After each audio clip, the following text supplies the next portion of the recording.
Office step জানেন তাহলে এত প্রায় 11টা বাজে এইখানে ভুক্তভোগীর অনেক লোক দাঁড়িয়ে আছেন আপনার সেবা নেওয়ার জন্য, কিন্তু আপনি এভাবে দেরি করে আসেন। পাবলিক তো আপনার দেরির অপেক্ষা করতে অনেক তো চলে যায়। আপনি এখন পর্যন্ত অফিসে এখন মাত্র বসলেন, বেলা 11টা বাজে, এটা কি ঠিক? এখানটি একটু বলবেন, আপনি পরিচয়টা একটু আমাকে দেন।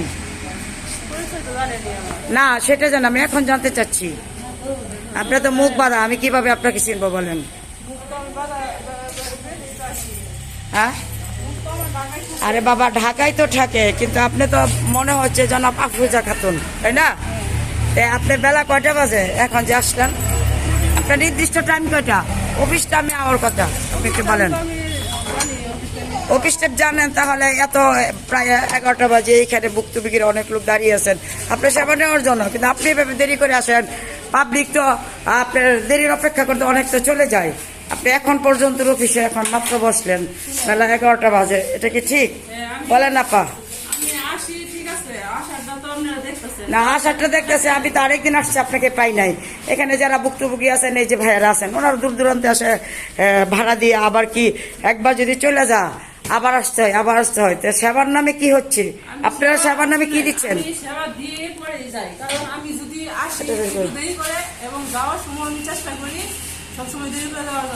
আপনি আসেন দেরি করে, এটা কিন্তু ফ্যাক্টর না। অফিস টাওয়ার কয়টা আমি আপনার কাছে সেটা জানতে চাচ্ছি। আপনার অফিস টাওয়ার কয়টা আপনি বলেন?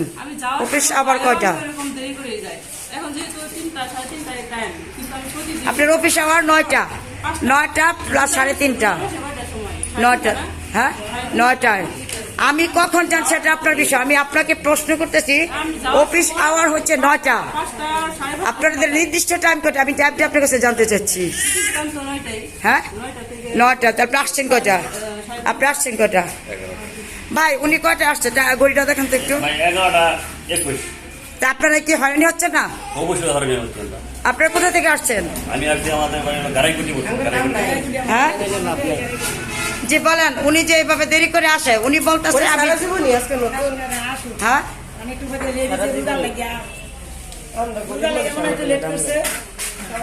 ওনারা চাকরি পাইলাছে লেখাপড়া করে, আমরা কি করবো তাই না? আপনারা কি মনে করতেছেন হয়রানি হচ্ছেন আপনারা?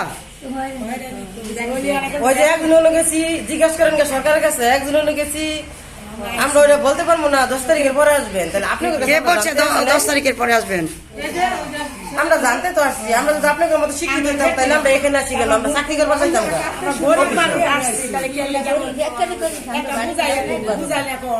অশিক্ষিত কারণে আমরা আসতাম না। শিক্ষিত হইলে শুরুভাবে একটা গার্মেন্টস করতাম কারখানা। আসলে এখানে শিক্ষিত আর অশিক্ষিত মূল ফ্যাক্টর না, ফ্যাক্টর হলো আমার কাজ।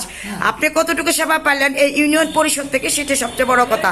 এইখানে কোন শিক্ষক এবং আপনি একজন মানুষ, সবার আগে আপনার পরিচয় কি? আপনি একজন মানুষ, তাই তো? এই যে আপনাদের সচিব সাহেব আফরোজা বেগম, উনি কি আপনাদের সঠিক সময় আসে? সঠিক সময় আসে? আপনারা দেখতে পাচ্ছেন সাধারণ ভুক্তভোগী যারা আছে এখানকে, তাদের কাছে জিজ্ঞেস করলাম এই সচিব সাহেব উনি সঠিক সময় এখানে অবস্থান করেন না। এখানে যারা আছেন তারাই বলতেছেন। আমি একটু আপনাদেরকে দেখানোর চেষ্টা করতেছি এই মুহূর্তে আমি কোথায় আছি। এই মুহূর্তে আমি আছি 4 নং কুমারগাঁথা ইউনিয়ন পরিষদ ভবন, মানে